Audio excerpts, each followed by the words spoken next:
আসসালামু আলাইকুম, welcome back to my channel. আশা করছি সবাই ভালো আছেন। নতুন আরো একটি রেসিপি নিয়ে হাজির হয়েছি। আজকে আপনাদেরকে করে দেখাবো রূপচাঁদা মাছের দো পেঁয়াজা। বিয়ে কিংবা যে কোনো অনুষ্ঠান বাড়িতে যে রূপচাঁদার যে দো পেঁয়াজাটা করে সেটাই আজকে আপনাদের সাথে শেয়ার করব। আশা করছি পুরো ভিডিও জুড়ে আমার সাথেই থাকবেন। এর আগে আপনি যদি আমার চ্যানেলে নতুন হয়ে থাকেন, আমার চ্যানেলটা প্লিজ সাবস্ক্রাইব করবেন আর পাশে থাকা বেল আইকনটি অন করে দিবেন। আর যদি ভিডিওটা ভালো লেগে যায় তাহলে লাইক, কমেন্ট, শেয়ার করবেন। তো চলুন মূল রেসিপিতে যাই। এখানে আমি 3 পিস রূপচাঁদা মাছ নিয়ে নিয়েছি। মাছগুলোকে খুব ভালোভাবে কেটে পরিষ্কার করে ধুয়ে নিয়েছি এবং ম্যারিনেট করে রেখেছি সামান্য কিছু হলুদ, লাল মরিচের গুঁড়া এবং লবণ দিয়ে 15 মিনিটের জন্য।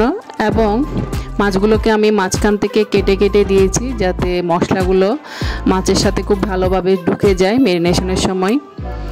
এবারে চুলায় একটা রান্নার প্যানে পরিমাণ মতো তেল দিয়ে আমি ম্যারিনেট করা মাছগুলোকে ভেজে নিচ্ছি।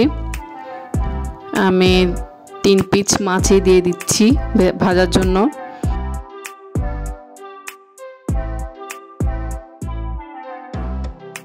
যখন মাছগুলোর এক পিঠ ভাজা হয়ে যাবে তখন আমি আরেক পিঠ উল্টিয়ে নিচ্ছি। খুব সাবধানে করতে হবে, না হলে মাছগুলো ভেঙে যাওয়ার সম্ভাবনা থেকে যাবে। যখন 2 পিঠ ভাজা হয়ে যাবে তখন আমি মাছগুলোকে অন্য একটি ডিশে উঠিয়ে নিয়েছি। এবারে সেম তেলে আমি 1/3 কাপ পেঁয়াজ কুচি করে কেটে দিয়ে দিয়েছি। সামান্য একটু নেড়ে নিচ্ছি। এবারে পেঁয়াজটা যখন নরম হয়ে যাবে তখন আমি এতে দিয়ে দিচ্ছি আগে থেকে কেটে রাখা 2টা টমেটো।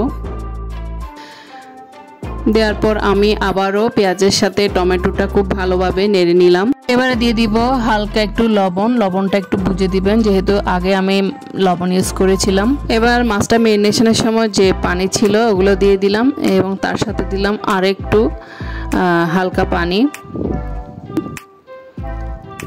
দিয়ে দেওয়ার পর এবারে দিয়ে দিব 3-4টা কাঁচামরিচ এবং গুঁড়া মরিচগুলো অ্যাড করব। দিয়ে দিলাম 1 টেবিল চামচ হলুদ গুঁড়া, 1.5 টেবিল চামচ লাল মরিচ গুঁড়া এবং 1/2 টেবিল চামচ ধনিয়ার গুঁড়া। সবগুলো মশলাকে খুব ভালোভাবে নেড়ে নিয়ে সামান্য আরেকটু পানি অ্যাড করব আমি।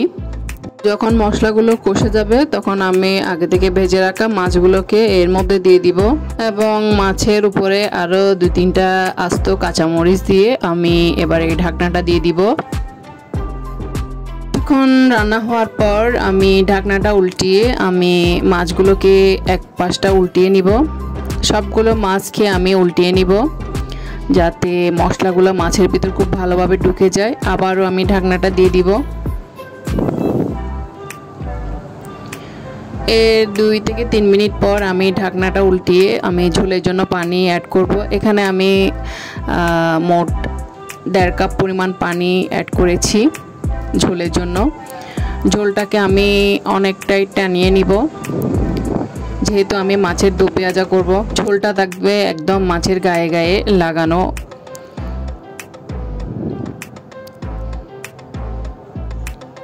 এবারে আমি ঢাকনাটা তুলে মাছের উপর থেকে অল্প একটু ধনেপাতা দিয়ে ঢাকনাটা দিয়ে 1 মিনিট মতো চুলায় রেখে নামিয়ে নেব। দেখুন আমার রূপচাঁদা মাছের ফাইনাল লুক। দেখতে যতটা লোভনীয়, খেতে কিন্তু অনেক মজা।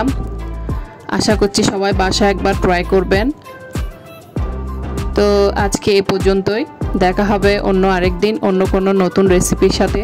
ততক্ষণ পর্যন্ত ভালো থাকবেন, সুস্থ থাকবেন। আপনাদের সকলের সুস্বাস্থ্য কামনা করে এখানেই বিদায় নিচ্ছি। আল্লাহ হাফেজ।